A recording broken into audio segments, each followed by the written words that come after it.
Let's have a look at this algorithm, which is over 2,300 years old, and it's Euclid's algorithm for determining the greatest common divisor of two numbers.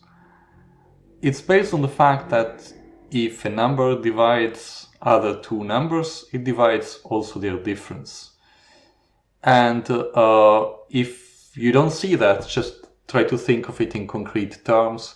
So if two prices are an integer number of pounds, one is 10 pounds, the other is 5 pounds, their difference is also an integer number of pounds, isn't it? That's exactly the same. So the algorithm goes like this. You take away the smaller number from the largest until you're left with the two numbers that become equal, and that is the greatest common divisor.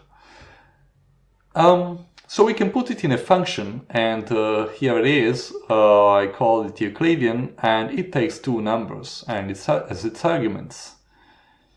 And what we do is we find out which of the two numbers is larger. So if n is larger than m, we take m away from n and replace the larger number with the difference, and otherwise it means that m is larger, and then we take n away from m and store it back into m. And we keep doing that until the two numbers become equal. At that point, we return m, or n, anyway, they're equal. So, and that's the GCD. So let's try running this. And obviously, as we've done until now, what we can do is we can just run that on two constants, right? And for instance here, the result is that the greatest common divisor of 5 and 7 is 1, which is correct, because they are prime numbers, aren't they? And it's good to test your algorithms on some cases where you know what the result is, right? So that you can check whether your function is coded correctly or not. But we're not obliged to use constants here.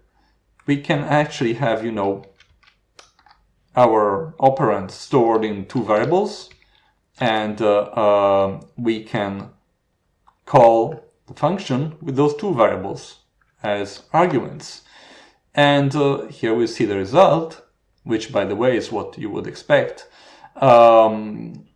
But what's happening here is that n becomes a and m becomes b. So whatever are the two values of these two variables become the values of n and m.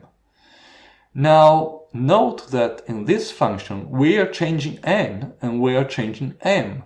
So you can ask yourself, okay, is that going to change a and b? And you can see that if you print the values of a and b are unchanged.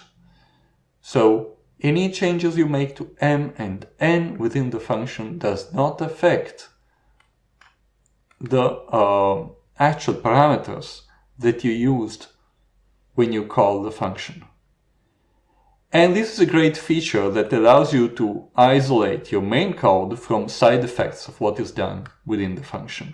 So these are copies. At the end of the function, the copies are discarded. Your original variables are unchanged.